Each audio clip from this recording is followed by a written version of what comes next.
이 시각 주요 뉴스입니다. 서울 강남 납치 살해 사건을 수사하는 경찰이 피해자와 갈등을 빚었던 유모 씨 부부가 6개월 전부터 범행을 공모한 정황을 확인했습니다.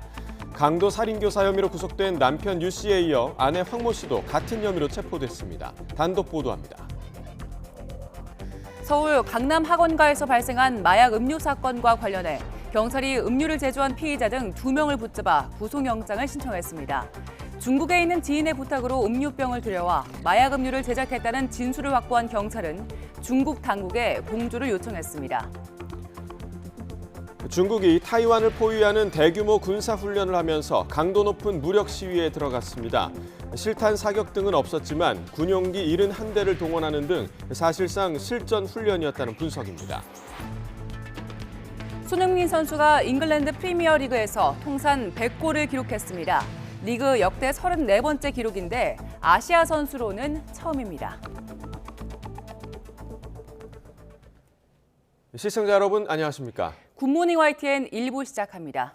서울 강남 납치 살해 사건을 수사하는 경찰이 피해자와 갈등을 빚었던 유모 씨 부부가 6개월 전부터 범행을 공모한 정황을 확인했습니다. 강도 살인교사 혐의로 구속된 남편 유 씨에 이어 아내 황모 씨도 같은 혐의로 체포됐는데 지금까지 이번 사건으로 입건된 사람은 모두 6명으로 늘었습니다. 안동준 기자의 단독 보도입니다. 경찰이 강도 살인교사 혐의로 코인업계 관계자 유모 씨를 구속한 데 이어 역시 사건의 배우로 거론되온 아내 황모 씨도 같은 혐의로 체포했습니다. 경찰은 유 씨 부부가 범행 반년 전인 지난해 9월 주범 이경우에게 착수금을 건네고 납치와 살인을 교사했다고 보고 있습니다. 이제껏 범행 착수금으로 의심됐던 건 재작년 9월 유 씨 부부가 이경우에게 차용증을 쓰고 빌려줬던 4천만 원. 유 씨 측은 범행보다 1년 6개월이나 앞서 돈을 준다는 게 상식적이지 않다며 반박해왔는데 경찰이 아예 다른 시점에 오간 완전히 다른 돈을 착수금으로 특정한 겁니다. 이렇게 수사가 급물살을 타게 된 건 최근 태도를 바꿔 범행을 자백한 이경우가 유 씨와 황 씨 부부를 언급하며 구체적인 진술을 내놨기 때문입니다. 경찰은 이경우의 진술과 범행 이후 이경우와 유 씨의 만남이 포착된 CCTV 그리고 계좌 내역을 토대로 유 씨 부부의 혐의에 무게를 두는 것으로 알려졌습니다. 또 유 씨 부부가 피해자를 향해 가졌던 원한도 범행을 계획하게 된 배경 가운데 하나라고 보고 있습니다. 앞서 유 씨 부부와 피해자는 가상화폐인 피코인 투자 홍보를 함께 해오다 코인 가격이 폭락하자 서로에게 책임을 물으며 갈등을 빚어왔습니다. 게다가 피해자가 다른 투자자들을 모아 단체 소송도 준비하면서 유 씨 부부가 품은 앙심도 커졌다는 게 경찰의 해석입니다. 황 씨까지 체포하며 이번 사건과 관련해 모두 6명을 입건한 경찰은 앞으로 범행 교사 혐의를 입증하는 데 수사력을 모을 전망입니다. YTN 안동준입니다. 네, 이번 사건에서 여성을 납치하고 살해한 혐의로 구속돼 신상이 공개된 피의자 3명이 오늘 검찰에 넘겨집니다. 서울수서경찰서는 오늘 오후 2시쯤 강도 살인과 사체 유기 혐의를 받는 주범 이경우와 공범 황대한, 연지호를 검찰에 송치합니다. 경찰은 범행을 주도하고 이를 실행에 옮긴 공범들을 먼저 검찰에 넘긴 뒤 주범 이경우에게 납치와 살해를 교사한 혐의를 받는 유모 씨와 황모 씨 부부의 혐의를 입증하는 데 주력할 방침입니다. 서울 강남 학원가에서 발생한 마약 음료 사건과 관련해 경찰이 음료를 제조한 피의자 등 2명을 붙잡아 구속영장을 신청했습니다. 경찰은 이와 함께 해외에 있을 것으로 추정되는 배후의 수사에 집중하고 있습니다. 신지원 기자가 보도합니다. 최근 서울 대치동 학원가에서 배포된 마약 음료를 제조한 20대 남성 A씨가 경찰에 붙잡혔습니다. A씨는 지난 3일 직접 마약 음료를 만든 뒤 강원도 원주에서 퀵서비스와 고속버스를 통해 아르바이트생에게 전달한 것으로 파악됐습니다. 인천에서 붙잡힌 또 다른 피의자 B씨는 주로 보이스피싱에 쓰이는 중계기를 설치하고 운영한 것으로 확인됐습니다. 앞서 음료를 마신 피해자들은 마약 복용 사실을 신고하겠다는 협박 전화를 받았는데 이때 쓰인 전화번호가 B씨의 중계기를 거친 것으로 파악된 겁니다. 경찰은 A씨에 대해 마약류 관리법 위반 혐의로 B씨에 대해서는 공갈미수와 사기 등의 혐의로 구속영장을 신청했습니다. 이와 함께 경찰은 A씨에 대한 조사 과정에서 중국에 있는 지인의 부탁으로 음료병을 들여와 마약 음료를 제조했다는 진술을 확보했습니다. 피해자들에 대한 협박 전화 역시 중국에서 발신된 것으로 확인됐습니다. 경찰은 중국에 거주하는 A씨 지인의 신원을 특정해 중국 당국에 공조 요청을 하는 등 추가 수사에 주력할 방침입니다. YTN 신지원입니다. 해양경찰이 마약을 적발한 건수가 최근 5년 사이 11배로 껑충 뛴 것으로 나타났습니다. 바닷길을 이용한 마약 밀수는 적발했다 하면 100만 명분이 넘을 정도로 규모가 크고 또 적발도 쉽지 않습니다. 이준엽 기자가 전해드립니다. 해양경찰관들이 감식복을 갖춰 입고 대형 컨테이너선 갑판을 향해 계단을 오릅니다. 통제실을 비롯해 배 곳곳을 샅샅이 뒤지고 선원의 몸도 수색합니다. 재작년 1월 콜롬비아에서 출발해 부산 신항으로 들어온 배에 마약이 실려 있다는 첩보를 입수하고 해경이 수색에 나선 현장입니다. 발견된 코카인은 35kg, 무려 100만 명이 동시에 투약할 수 있는 시가 1,000억 원 상당 분량입니다. 지난 2019년에는 충남 태안항에 홍콩 화물선이 석탄을 싣고 들어왔는데 330만 명분 코카인이 발견되기도 했습니다. 이처럼 잊을만하면 일어나는 해양 마약 밀수는 한 번에 엄청난 양이 들어오지만 적발이 쉽지 않다는 특징이 있습니다. 한 해 항구로 오가는 배가 14만 8천 척에 이르러 모든 화물을 세세히 살펴보기는 어렵기 때문입니다.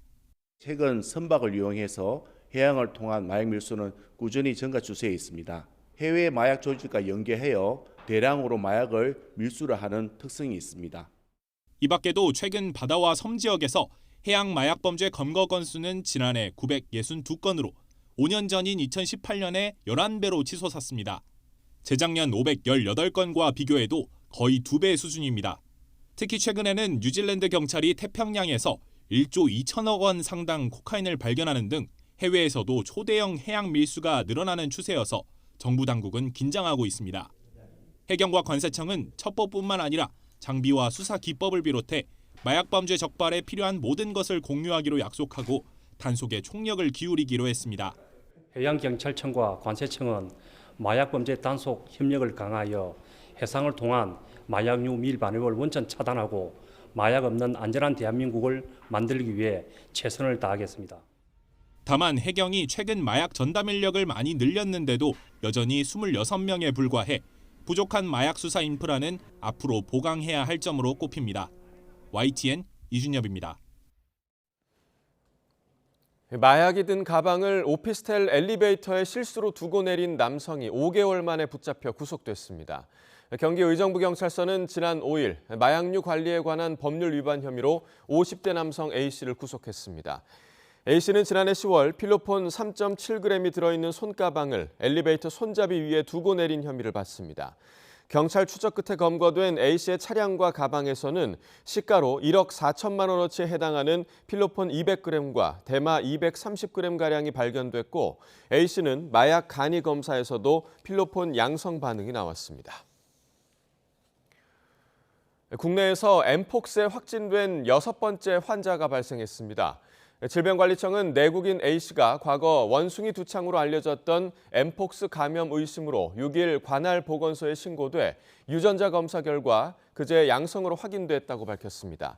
이에 따라 지난달 13일 국내 5번째 환자가 발생한 지 한 달이 안 돼 6번째 환자가 발생한 가운데 A씨는 해외여행 이력이 없고 해외여행객과 접촉한 적도 없는 첫 번째 지역사회 감염 사례로 추정됩니다. 통상 봄이 되면 줄어드는 인플루엔자 환자 수가 이례적으로 반등하고 있습니다. 질병관리청의 감염병 표본 감시 주간 소식지를 보면 올해 13주 차인 지난달 26일부터 이달 1일 사이 외래 환자 1000명당 인플루엔자 의심 증상을 보이는 환자는 14.5명으로 전주보다 1.3명이 늘었습니다. 또 같은 기간 급성호흡기 감염 입원 환자 수도 전주와 비교해 19% 증가했습니다. 독감 유행은 보통 봄이 되면 잦아들어서 이번에도 지난해 12월 마지막 주 60.7명에서 2월 중순 11.6명까지 떨어졌는데 지난달 말부터 환자 수가 다시 증가하고 있는 겁니다. 지난달에 개학이 시작된 데다 20일부터는 대중교통에서도 실내 마스크 착용 의무가 해제된 게 영향을 준 것으로 분석됩니다. 코로나19의 기원은 중국 우한이며 또 중국이 관련 자료도 은폐했다는 서방의 의혹 제기는 정치적 모략이라고 중국이 정면 반박했습니다.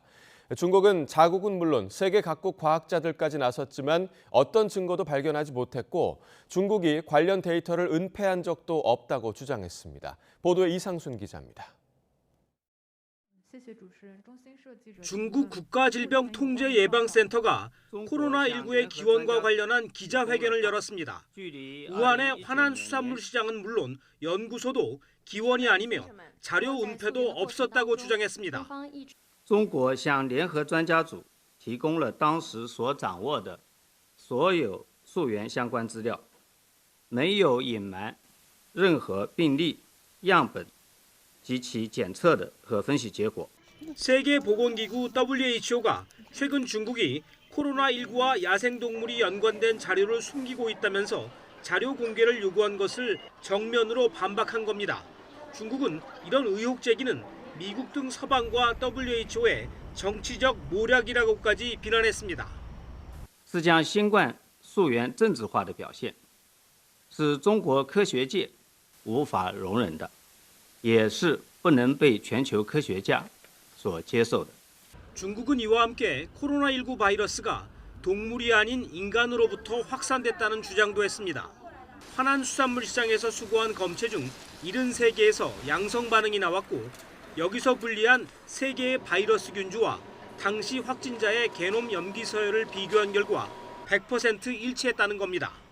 很多人是在想，希望能够去找到这么一个链条一个证据。其实我们也是一样的，我们也都非常希望能够找到病毒的源头真正在哪里。我们也都在做很多的工作，包括 중국은 코로나19 발생 이후 줄곧 이런 주장을 해왔습니다. 그러나 중국에 대한 의심은 여전합니다. 바이든 미국 대통령은 지난달 20일 코로나19 바이러스가 우한 연구소에서 최초로 유출됐을 가능성을 거론하면서 관련 정보 공개를 요구한 코로나19 기원법에 서명하기도 했습니다.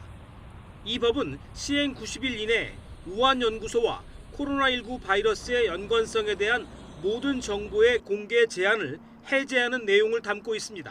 YTN 이상순입니다. 지난해 10월 말 헬로윈 참사가 벌어졌던 이태원에서 거리 전시회가 열렸습니다. 아픔을 치유하고 이태원을 다시 걷고 싶은 거리로 만들기 위해 상인과 연예인 또 작가들까지 힘을 합쳤습니다. 김연아 기자의 보도입니다. 참사가 벌어졌던 그 거리에서 작은 전시회가 열렸습니다. 따뜻한 색채가 가득한 그림이지만 한쪽에 달린 흰 국화가 그날의 슬픔을 상기시킵니다. 행사의 이름은 헤이 이태원, 서로의 안부를 묻는다는 의미를 담았습니다. 이태원을 다시 걷고 싶은 거리로 만들어보자며 연예인과 작가 등 30여 명이 재능 기부로 뜻을 모았습니다. 아직 조심스럽기는 하지만 참사 이후 활기를 잃은 이태원 상권을 살려보자는 목소리에도 조금씩 힘이 실리고 있습니다. 참사에 대해서 너무 안타까운 마음을 금할 수가 없는데요.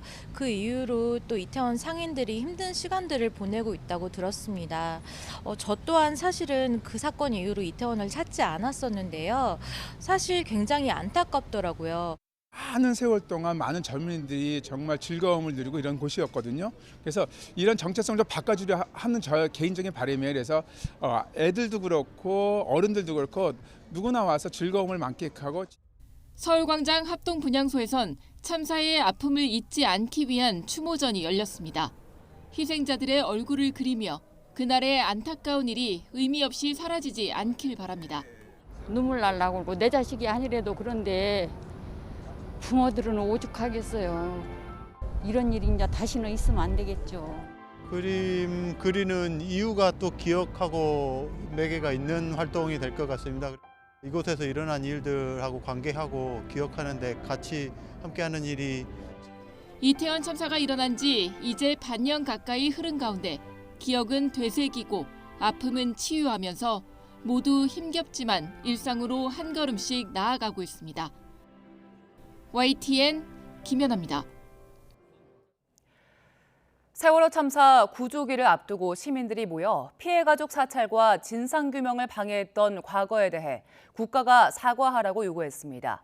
4.16 연대는 어제 오후 2시 서울 용산 대통령실 앞에서 시민대회를 열고 세월호 참사와 그 이후 국가폭력에 대해 사과하라는 사회적 참사 특별위원회 권고를 이행하라고 촉구했습니다. 단체는 정부가 과거 세월호 참사 피해 가족을 불법 사찰하고 4.16 세월호 참사 특별조사위원회의 진상규명을 방해해서 피해 가족에게 큰 불신과 상처를 남겼다고 지적했습니다. 또 지난해 10월부터 피해 가족과 단체가 함께 대통령실에 면담을 요청하고 기자회견을 열었지만 무응답으로 일관하고 있다고 비판했습니다. 재판에 안 나간 변호사 때문에 물거품이 된 학교폭력 소송 판결문에는 스스로 피해를 증명해야 했던 당사자의 어려움이 고스란히 담겨 있습니다. 단순히 개인의 일탈로 치부에 넘기기엔 학교폭력 피해자와 그 가족이 짊어지고 온 무게가 너무 무거웠던 지적이 나옵니다. 나혜인 기자입니다. 8년 전 세상을 등진 박모 양은 초등학교 때부터 친구와 지내는데 어려움을 겪었습니다. 중학생이 되고 나선 SNS, 단체 대화방 등에서 친구들의 언어폭력에 시달렸습니다. 그래도 이건 법원에서 인정된 학교폭력입니다. 박 양을 향해 달걀이나 밀가루, 의자를 던졌다는 물리적 폭력이나 직접 말로 한 욕설은 증거가 없다는 이유로 인정되지 않았습니다. 수사 때도 마찬가지였습니다. 이런 물리적인 폭력만 얘기를 지금 경찰이 하고 있는 거냐. 물리적인 폭력만 경찰이 하는 거고요. 나머지는 학교가 알아서 해야 돼요. 피해를 입은 우리한테는 그거에 대한 증거를 요구를 하면서 법원은 교사들이 학교폭력을 제대로 조사하지 않고 가해자가 아닌 피해자를 전학 보낸 것도 불법이라고 판단했습니다. 하지만 가해 학생과 교사 모두 피해자가 고등학교에 가서 극단적인 선택을 할 줄은 몰랐을 거라며 배상할 책임은 없다고 봤습니다. 박 양이 가해 학생과 관계 회복을 원했다는 점도 가해자의 책임을 덜어주는 근거로 작용했습니다. 피해자답지 않았다는 겁니다. 아픈 기억을 안고 고등학교에 진학한 박 양은 입학 첫날부터 학교 가는 게 두려웠습니다. 수학여행 버스에서 누구 옆에 앉아야 할지 며칠 전부터 걱정하는 등 친구 관계는 여전히 어려웠습니다. 문제 있는 학생으로 비칠까 교사 상담도 피했던 박 양은 수학여행에서 돌아온 다음 주 수업에 빠진 뒤 아파트 옥상에서 몸을 던졌습니다. 하지만 의도와 적극성, 반복성이 수반돼야 한다는 엄격한 대법원 판례에 막혀 집단 따돌림이 있었다는 주장은 끝내 받아들여지지 않았습니다. 박 양 어머니가 소송을 시작한 지 6년 만에 1심에서 5억 원 배상 판결을 받아낸 것도 피고 34명 가운데 1명이 재판에 대응하지 않아 가해 행위를 자백한 것으로 간주됐기 때문입니다. 이어 10년 싸움을 감수하고 항소까지 했는데 믿었던 변호사가 재판에 안 나가면서 물거품이 됐습니다. 상식 밖의 일인 건 분명하지만 지난 8년 세월이 개인의 일탈로 잊히는 것도 걱정스럽습니다. 숭배하면 된다. 변협은 징계 고려하고 있다. 학교폭력 방안 내놓고 지금 관료들은 그러고 있는데 정작 현실은 피해자를 소모만 하고 있잖아요. 박 양의 어머니는 그보다는 학교와 교육청, 수사기관, 법원 그 어디에서도 피해자가 외면받지 않는 날이 오기를 간절히 바라고 있습니다. YTN 나힌입니다. 고용노동부가 장시간 공짜 야근 의혹이 제기된 사업장 80여 곳에 대해 근로감독을 하고 있습니다. 그동안 위법 사항이 적발되면 주로 시정명령을 내렸는데 앞으로는 처벌이 한층 신속하고 엄격하게 진행됩니다. 최명신 기자의 보도입니다. 직장인들은 얼마나 자주 야근을 할까? 한 시민단체가 직장인 1000명에게 물었더니 절반 정도가 평소 야근을 한다는 답이 돌아왔습니다. 일주일 평균 초과 근로시간은 6시간 이하가 53.2%, 6시간 초과 12시간 이하가 33.3%, 법으로 금지된 12시간 초과도 13.5%나 됐습니다. 하지만 초과 근로를 하고도 수당을 받지 못하고 있다는 응답이 58.7%로 공짜 야근이 만연한 것으로 나타났습니다. 게임 IT 업계로 범위를 좁혀 조사해봤더니 사정은 더 심각했습니다. 111곳 가운데 84곳이 포괄임금을 지급하고 있었는데 포괄임금을 받는 근로자의 88%가 장시간 노동에 시달린다고 답했습니다. 저희가 생각했던 것보다 훨씬 더 높은 수치이고 야근을 하면 당연히 수당을 받아야 된다라고 생각하지만 실제 현실에서는 직장인들의 상당수가 야근 수당을 못 받고 있다는 것을 확인시켜준 설문조사라고 생각할 수 있겠습니다. 포괄임금제는 근로 형태상 근로시간 측정이 곤란한 경우 노사약정을 통해 수당을 급여에 미리 포함시키는 방식으로 근로기준법에 없는 계약 형태입니다. 이 때문에 포괄임금제는 공짜 야근이나 임금체불의 원인으로 작용하는 경우가 많습니다. 노동부는 노사 부조리 신고센터에 접수된 139건의 익명 제보를 토대로 포괄임금 오남용이 의심되는 사업장 87곳에 대해 집중 기획 감독을 실시하고 있습니다.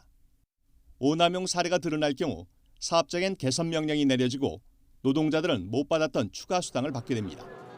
하지만 일각에선 노동부의 시정명령 위주의 미온적인 감독이 포괄임금 오남용을 부채질하고 있다고 지적합니다. 이에 대해 노동부는 고의 중대 사안에 대해선 시정 기회 없이 즉시 사법 처리하는 등 공짜 야근과 장시간 근무 관행 근절을 위해 무관용 원칙을 적용하겠다고 강조했습니다. YTN 최명순입니다. 소비자 물가 상승률이 1년 만에 최저 수준을 기록했지만 아직 안심하긴 이릅니다. 국제 유가나 공공요금이 오르면 물가가 출렁일 수 있기 때문입니다. 이형원 기자입니다.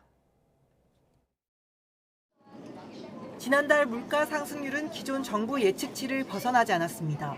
기저효과의 석유값 하락이 겹치면서 1년 만에 최저 수준을 기록했습니다. 물가 둔화 흐름이 이어지면서 조만간 3%대도 가능하다는 게 정부 판단입니다. 물가 상승세 둔화는 저는 당분간 계속이 된다. 2, 4분기에는 그보다 훨씬 낮은 어쩌면 3%대 물가 수준도 보일 수 있다. 전문가들은 물가 둔화세에 찬물을 끼얹을 수 있는 악재를 고려하면 불확실성이 크다고 지적했습니다. 가장 큰 변수로는 석유류 가격을 꼽았습니다. 14% 넘게 하락해 전체 물가를 끌어내린 석유류 가격이 주요 산유국들의 추가 감산 발표로 출렁일 수 있다는 겁니다. 116만 배럴이 전 세계 1일 원유 생산량의 약 1.5%에 달하는 상당히 큰 수치거든요. 이틀 사이에 국제 원유가가 많이 상승을 했는데요. 이것이 추세적으로 원유가 상승을 유발할 수 있는 요인이 될 수가 있습니다. 인상을 보류한 공공요금도 물가 불안 요소로 꼽힙니다. 인상을 미루면 가스는 올해 말 원료비 미수급만 13조 원에 달하게 됩니다. 원가 회수율이 70%에 불과한 전기요금도 적자폭이 급증해 인상 압박이 큰 상황입니다. 연중에는 인상을 해야 되거든요. 그게 하반기일 것 같은데 그때 좀 불안할 것 같고 하반기에 인상폭이 높다면은 최소 0.5에서 1.0%포인트? 그 정도의 효과는 있지 않을까 싶어요. 이런 변수 영향이 최소한에 그치더라도 가격 변동성이 큰 품목을 뺀 근원 물가 강세가 여전한 만큼 물가 안정까지는 시간이 걸릴 거라는 전망입니다. YTN 이영훈입니다.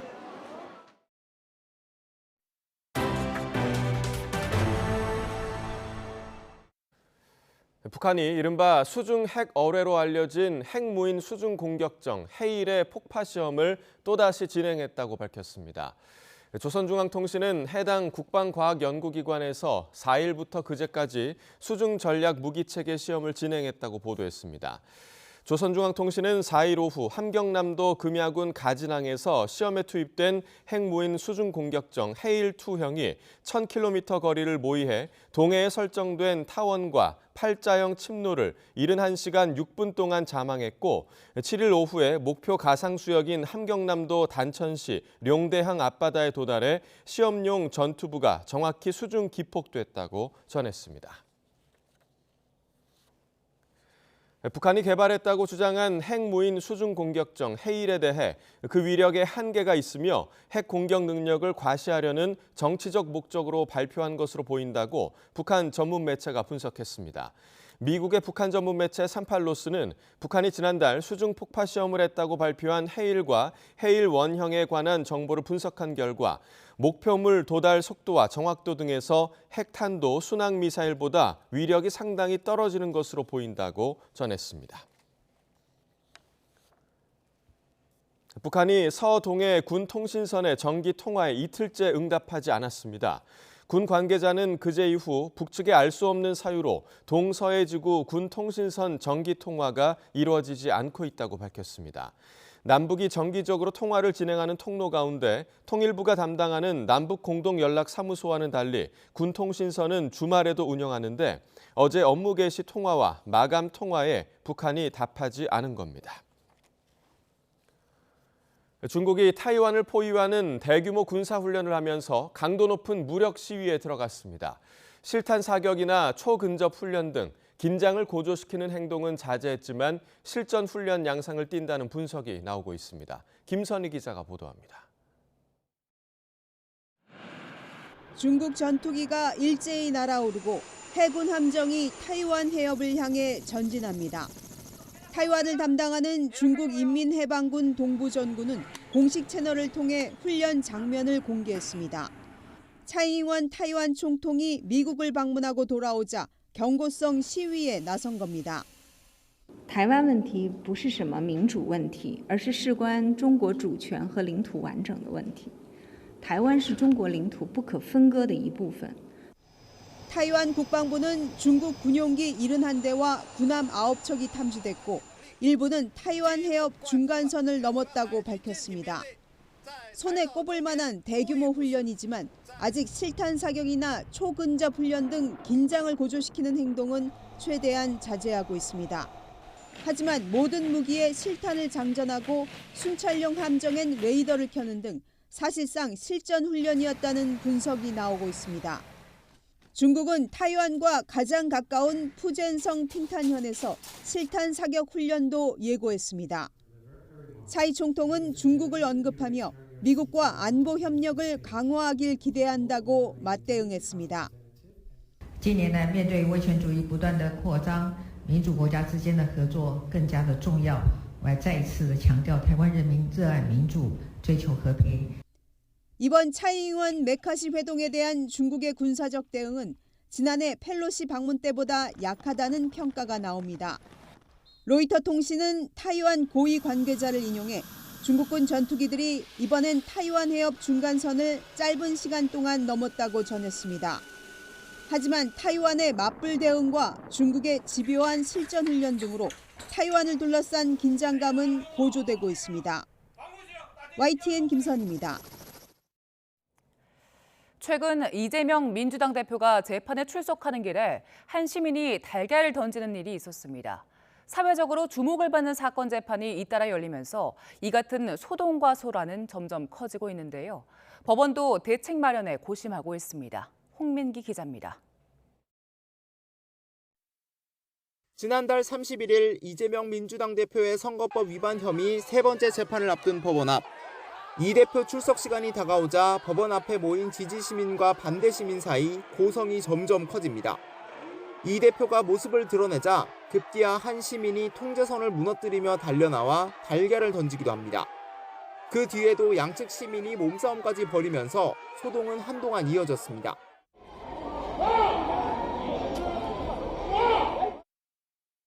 최근 이 대표 사건을 비롯해 대장동 관련 사건, 서해 피격 사건 등 사회적 이목이 쏠린 재판들이 잇따라 본격화하면서 심리를 맡은 서울중앙지법도 몸살을 겪고 있습니다. 재판이 열리는 날엔 유튜버 등 시민들이 주요 피고인들의 출석길에 몰리면서 소란이 빚어지기 때문입니다. 특히 가장 많은 주목을 받는 이 대표의 경우 최근 기소된 대장동 성남FC 사건 재판이 본격적으로 시작되면 법원에 매주 출석할 전망이라 이런 소란은 더 거칠어질 우려도 있습니다. 이 같은 달걀 투척 사건 뒤 법원도 안전유지 대책을 새롭게 마련하고 있는 것으로 확인됐습니다.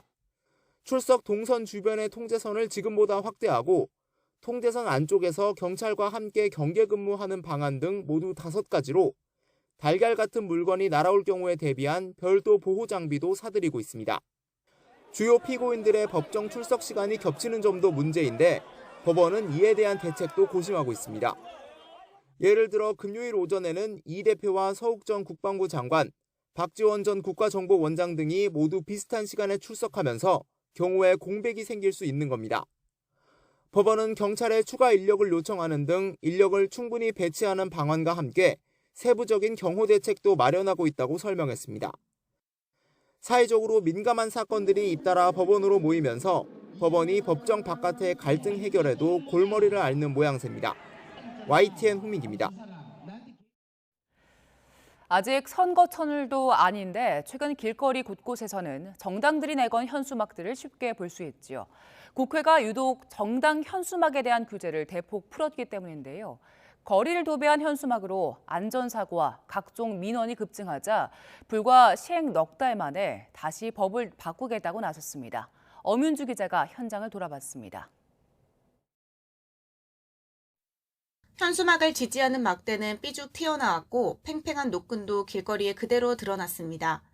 한 정당이 정부를 비판한다며 이런 현수막을 한꺼번에 100개 넘게 걸었는데 오가는 사람들에겐 공포 수준입니다. 횡단보도 정가운데에 붙어져 있는 경우도 있어서 그런 경우에는 막 신호가 안 보이니까 사람들이 차 신호를 보고 횡단보도를 건넌다든지. 상황이 이렇다 보니 현수막 끈에 목이 걸리고 가로등이 쓰러지는 등 관련 사고도 계속됩니다. 안전사고가 저희들이 행안부에서 파악하기에는 5건이 발생한 바 있습니다. 대부분 3건의 경우 주로 현수막에 설치된 끈에 따라서 목과 발에 걸려서. 내용도 문제입니다. 각 당이 서로 헐뜯으며 갈수록 자극적인 문구를 써놓다 보니 민의의 정당이라는 국회 앞 거리는 현수막이 공해가 된 지 오래입니다. 눈에 거스리는 문구들이 너무 많아요. 반대 생각도 많을 텐데 굉장히 불쾌한 감을 많이 느낄 때가 있고. 여기에 가로수며 신호등 기둥까지 틈만 있으면 걸리는 정당 현수막에 가게 간판 가린다는 등의 항의도 빗발칩니다. 실제로 관련 민원은 법이 바뀌기 전보다 2배 이상 폭증했습니다. 저희가 해당 정당에 요청을 했는데 해당 정당이 들어주지 않을 때는 저희가 어떻게 할 수 있는 방법이 없다 보니까. 이렇게 구청에 자제 요청해도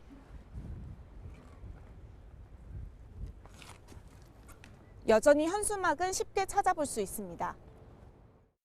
당초 정당 현수막도 일반 현수막처럼 신고도 해야 하고 지정된 곳에만 걸 수 있었지만 지난해 국회가 관련 법을 바꾸며 관련 규제를 모두 풀어버렸기 때문입니다. 정당의 현수막은 신고 없이도 장소 제한 없이 내걸 수 있게 만든 건데 유일한 제한은 정당 명칭 등을 쓰게 하고 15일 이내로만 설치하게 하는 시행령뿐입니다. 당장 단속을 해야 하는 정부나 지자체에서는 법을 다시 만들라는 요청이 쏟아지는 이유입니다. 정당 현수막의 부분에 있어서는 이 정당 활동의 자유가 주민의 안전의 권리라던가 그다음에 이제 어떤 평등권, 아까 우리 말씀하셨던 그 영업의 자유, 그리고 또 환경권 이런 어떤 다른 법익과 조화롭고. 전국 길거리가 정당 현수막 경연장처럼 변하며 각종 문제가 발생하자 여야는 법이 시행된 지 불과 넉 달 만에 허겁지겁 재개정 논의에 착수했습니다. 하지만 법이 아닌 단속이 문제라는 주장도 나오는 등 실제 개정까지는 적지 않은 시간이 필요할 것으로 보입니다. 불과 4개월 만에 법안을 재개정 논의가 일어나는 것 자체가 사실은 좀 국회 차원에서는 좀 부끄러운 일이기도 하지만 행안부에서 가이드라인을 좀 더 명확하게 지자체에 해주고 또 지자체는 그것을 제대로 이행을 했다라고 한다면 시행 넉 달 만에 법을 다시 바꾸자고 나선 지금의 상황은 자신들 홍보를 위해 손발을 맞춘 여야의 졸속 입법 때문이라는 지적이 많습니다. 대책이 나오기까지 현수막 공해로 견뎌야 할 피해는 오로지 국민의 몫으로 남았습니다. YTN 엄윤주입니다. 최근 충북 보은군의 한 행정복지센터에서 민원인이 공무원을 폭행하는 일이 일어났습니다. 문제는 악성 민원인의 공무원 폭행이 잇따르지만 지자체 대응이 별다른 실효성이 없다는 겁니다. HCN 충북방송 이완종 기자가 보도합니다. 직원들에게 둘러싸인 한 남성이 주변을 서성이다 마주 서 있던 남성의 얼굴을 손으로 가격합니다. 추가 폭행을 막으려는 직원들의 제지에도 이 남성은 지속적인 폭언과 욕설을 이어갑니다. 10여 분간 이어진 실랑이 끝에 결국 자리를 피하는 남성. 담배를 쏟아질 채 읍사무소로 들어선 A씨는 이를 제지하던 부면장인 B씨 얼굴을 손으로 가격했습니다. 그 민원인분이 어떤 성격인지 아니까 일단은 미리 촬영을 해놓자는 분위기였고 촬영을 하고 있었는데 그 민원인분이 그 부장님의 뺨을 때리셨습니다. 공무원을 대상으로 한 민원인 폭언과 폭행이 발생하면서 보훈군은 다음 날인 30일 이를 방지하기 위한 대응 매뉴얼을 만들고 모의 훈련을 진행했습니다. 하지만 이에 일선 공무원 상당수는 냉소적입니다. 폭언과 폭행이 발생할 경우 중단을 요청하고 녹음을 고지한 뒤 청원경찰과 제지해 경찰에 인계한다는 대응 매뉴얼. 그러나 사고 예방보다는 발생 이후에 초점이 맞춰져 있어 근본적인 해결책은 아니라는 겁니다. 특히 보훈군은 이달 중 민원 처리 담당자 보호장비 운영 지침안을 만들어 공표할 예정인데 이 역시 휴대용 영상 기록 장비를 지급한다는 게 전부입니다. 여기에 민원 처리 담당자에 대한 폭언과 폭행에 대한 처리 규정을 담은 민원처리법이 지난해 개정됐지만 일선 지자체에선 이 같은 악성 민원을 이유로 인사조치 등을 요구하기 어려운 게 현실입니다. 사실 실효성은 현재로서는 없거든요. 특별한 대책이나 예를 들어서 법적으로 예를 들어 현재 카메라를 찍고 요금을 한다고 해도 이런 가운데 경찰은 A씨를 보훈읍 행정복지센터에서 술에 취해 직원을 폭행한 혐의로 검찰에 송치했으며 보훈군 공무원 노조는 이번 사건과 관련 성명문을 발표하고 민원인에 대한 엄벌 촉구와 재발 방지 대책 마련 요구에 나섰습니다. HCN 뉴스 이완종입니다. 어제 오후 2시 20분쯤 대전시 둔산동의 한 어린이 보호구역 교차로에서 60대 A씨가 운전하던 차가 인도로 돌진해 초등학생 4명을 덮쳤습니다. 이 사고로 한 명이 심정지 상태로 병원으로 옮겨진 뒤 의식불명 상태에 빠졌고 다른 3명도 다쳐 병원에서 치료를 받았습니다.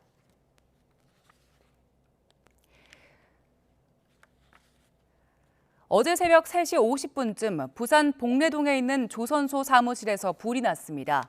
경비원 2명은 불을 피해 사무실에서 빠져나왔지만 다른 경비원인 50대 남성 1명은 사무실 안에서 숨진 채 발견됐습니다. 소방당국은 한때 담당 소방서의 모든 인력과 장비를 동원하는 대응 1단계를 발령한 끝에 아침 8시 20분쯤 불을 모두 껐습니다. 경찰과 소방당국은 4층짜리 건물 1층에서 불이 시작된 걸로 보고 정확한 화재 원인을 조사하고 있습니다.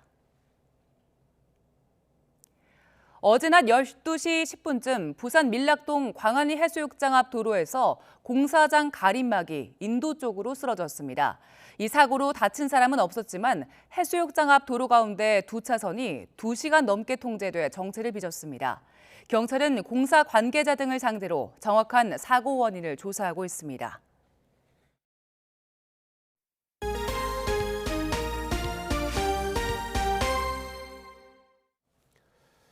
순천만 국제정원 박람회가 개장한 지 일주일 만에 관람객 60만 명을 넘겼습니다. 주말을 맞아 박람회장을 찾은 관람객들은 다양한 정원을 감상하고 체험 행사를 즐기며 봄을 만끽했습니다. 오선열 기자입니다. 차가 다니던 아스팔트 도로가 잔디밭으로 변한 그린 아일랜드입니다. 산책로 곳곳에는 신호등과 가로등이 남아 있습니다. 관람객들은 잔디밭을 거닐며 봄을 만끽합니다. 오늘은 날씨도 좋고 해서 집에서 그렇게 멀지 않은 거리여서 식구들이랑 같이 나왔고요. 하늘도 맑고 너무 푸른 잔디 보니까 눈이 너무 즐거워지는 것 같습니다. 홍수를 대비하기 위해 만든 저류시설도 수변공원으로 탈바꿈하면서 시민들이 찾는 명소가 됐습니다.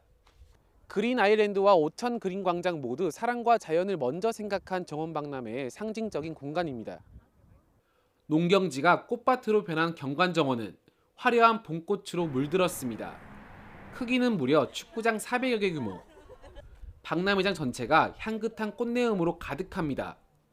여기 와보니까 너무 색다른 경험을 하는 것 같아요. 평소에 볼 수 없었던 꽃들을 보고 또 나라별로 또 많은 꽃들이 있으니까 좀 다양한 경험을 할 수 있어서 너무 좋은 것 같습니다. 꽃과 잔디뿐만 아니라 고운 흙 위를 맨발로 걷는 어싱길도 만들어졌습니다. 시민들은 습지와 도심, 정원 곳곳에 마련된 15km의 어싱길을 걸으며 건강도 챙겨갑니다. 어싱길이 10km나 이렇게 장거리로 돼가지고 있는 길이 없거든요. 그래서 최장의 길이기도 하고 조건들이 천혜의 자연이지 않습니까? 조건이 좋아서 꽃도 보고 그리고 국가 정원도 다 이루어져 있기 때문에 몸과 마음이 같이 힐링이 되는 최고의 장소인 것 같습니다. 10년 만에 돌아온 순천만 국제정원 박람회가 관람객들에게 자연을 선물했습니다. YTN 오선열입니다. 도심에서 봄 기운을 만끽하고 코로나19로 제한됐던 가족 사이 소통을 되찾는 제10회 YTN 남산 가족 걷기 대회가 어제 열렸습니다. 이번 대회는 남산 백범광장을 출발해서 남산길을 거쳐 서울타워까지 1시간 반 동안 6km를 걷는 코스로 진행됐습니다. 걷기 대회가 끝난 뒤에는 공연과 경품 추첨 등 다양한 행사도 열렸습니다. 히트 뮤지컬이라고 해도 매년 재공연은 흔치 않은데 요즘에는 끝난 지 채 한 달도 되지 않아 다시 시작하는 경우가 심심치 않습니다. 이 불황을 모르는 뮤지컬 시장 덕인데 이 같은 유행이 과연 자리 잡을 수 있을지 관심이 쏠리고 있습니다. 신웅진 기자의 보도입니다.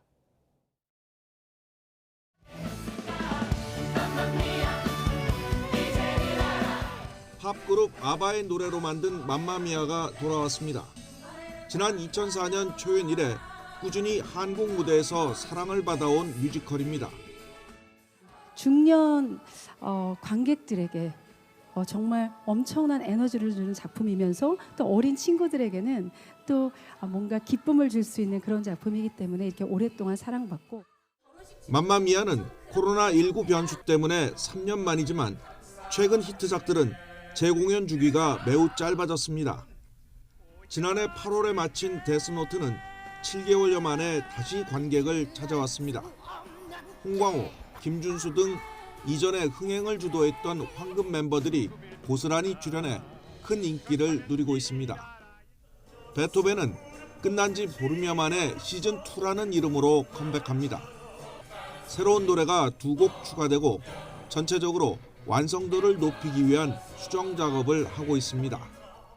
Und so ein neues Stück ist ja immer weiter im Prozess und wir haben auch noch mal in der Reihenfolge der Szenen einiges verändert, dadurch die Struktur verändert und der ganzen Sache noch mal eine neue Dynamik gegeben. Six The 뮤지컬의 경우 3주간의 투어팀 내한 공연이 끝나고 닷새 만에 곧바로 한국어 공연이 시작될 정도. 재공연 주기가 짧아진 이유는 제각각이긴 하지만 기본적으로 계속 커지고 있는 시장에 대한 믿음이 깔려 있습니다. 재공연이나 연장 공연이 진행된다라고 공지가 이제 되었을 때 뭔가 이전에 진행된 공연을 이제 보지 못했던 새로운 관객층들을 유입할 수도 있고 결국 될 만한 대형작들은 길게 끌고 간다는 전략인데 이 같은 도전이 성공할 수 있을지 업계가 주목하고 있습니다. YTN 신홍진입니다. 보통 암 환자는 살이 찌면 건강에 안 좋다고 생각해서 식단을 관리하는 경우가 많은데요. 근육량 증가를 통해 체중을 늘리는 경우에는 기대 수명이 더 길어진다는 연구 결과가 나왔습니다. 신윤정 기자의 보도입니다. 3년 전 대장암 수술을 받은 안상준 씨는 수술 전과 비교해 체중이 15kg 넘게 줄었습니다. 대장암으로 식욕이 줄고 힘든 항암 치료를 받으며 운동할 힘도 부족했기 때문입니다. 이제 몸 상태도 이제 전에처럼 좋지가 못하니까 이렇게 의욕이 많이 안 생기더라고요. 제일 걱정되는 건 먹는 거죠. 먹는 게 이제 전에처럼 이렇게 먹고 싶은 거 제대로 못 먹으니까. 대장암 환자는 안 씨처럼 체중이 감소하는 경우가 많은데 근육량 증가를 통한 체중 증가가 치료 이후에 가장 좋다는 연구 결과가 나왔습니다. 연구팀은 2010년부터 10년간 치료받은 대장암 환자 4천여 명을 대상으로 근육량과 BMI, 즉 체질량 지수 변화를 측정해 사망 위험을 분석했습니다. 그 결과 대장암 진단 1년 뒤 근육량과 BMI가 함께 증가한 경우 상대적 사망 위험이 32% 줄며 가장 많이 감소한 것으로 나타났습니다. 이어 근육량 변화 없이 체중만 늘어난 사람들의 사망 위험도 10% 감소했습니다. 체중이 늘더라도 이게 이제 적절한 이제 운동과 식습관을 통해서 뭐 근육량이 이제 충분히 이제 코어 근육을 포함한 근육량이 이제 보존된 경우는 오히려 이제 예후가 좋은 걸로 저희. 반면 체중이 줄면 기대 수명 연장에는 큰 도움이 되지 않았습니다. 근육량이 늘며 체중이 빠진 집단은 사망 위험이 43% 높아졌고 근육량과 체중이 함께 줄어든 경우 사망 위험이 가장 높이 치솟았습니다. 특히 육류를 멀리하는 경우도 많은데 단백질 보충을 위해서는 그럴 필요가 없다고 지적합니다. 고기 많이 먹어서 내가 대장암 걸렸을 거 막 그래서 이제 고기 드시는 걸 좀 기피하시는 경우도 있는데요. 그럴 필요는 없는 거죠, 사실은. 꼭 삶아서 안 먹어도. 네, 회 드셔도 되고요. 예.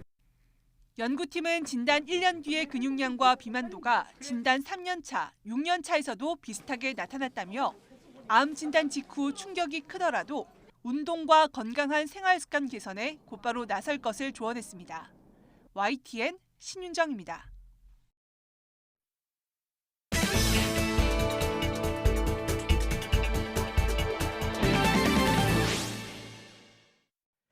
챗 GPT 같은 생성형 인공지능은 단어 몇 개만 가지고도 곧바로 사용자가 원하는 이미지를 생성해낼 수 있는데요. 이런 기술을 이용해 만든 만화책이나 애니메이션에 대해 저작권을 어디까지 보호해야 할지 논쟁이 이어지고 있습니다. 최소라 기자입니다. 한국 여성, 컴퓨터 앞, 묶은 머리, 연분홍색 옷. 단어 몇 개를 입력했더니 내용에 부합하는 그림이 여러 장 나타납니다. 인공지능의 제 모습을 그려달라고 요청한 건데 실제 저와 굉장히 비슷한 그림이 만들어졌습니다. 미국 작가 크리스 카슈타노바가 발간한 단편 만화책 새벽의 자리아입니다. 소재와 내용은 작가가 직접 구상했지만 그림은 인공지능이 생성한 걸 배치한 겁니다. 지난해 9월 미 저작권청이 작가에게 만화에 대한 저작권을 인정했다가 지난해 12월 재심을 열고 그림에 대한 저작권 인정은 철회했습니다. 저작권 인정 기준은 창작 활동에 작가의 노력이 얼마나 들어갔는지보다 작가의 창조성이 발휘됐는지 여부라는 입장입니다. 작가는 또 다른 인공지능 프로그램을 이용해 만화책을 한 권 더 발간하고 저작권 인정을 요구하겠다는 계획입니다. If I take photos like of my face, I can generate AI images of myself. So that's a lot of creativity. So I feel like maybe that is what is going to be copyrightable. I would like. 넷플릭스 재팬이 공개한 애니메이션 개와 소년에서는 주인공 캐릭터를 제외하고 배경을 그리는데 생성형 인공지능이 활용됐습니다. 인공지능의 도움으로 인간만 할 수 있는 일에 집중했더니 표현의 폭이 넓어졌다는 게 감독의 설명입니다. 하지만 넷플릭스가 애니메이션 관련 직원을 대량 해고한 시기와 맞물려 인공지능이 일자리를 뺏었다는 비난도 나왔습니다. 또 인공지능이 기존 창작물을 원작자의 허락 없이 학습한다며 이 과정에서 저작권이 침해된다는 비판도 나옵니다. 생성형 인공지능의 등장으로 누구나 상상 속 이미지를 손안에 넣을 수 있게 된 가운데 새로운 기술이 예술계를 위협하는 골칫거리가 될지 예술을 더 풍부하게 만들 도구가 될지 주목됩니다. YTN 사이언스 최소라입니다.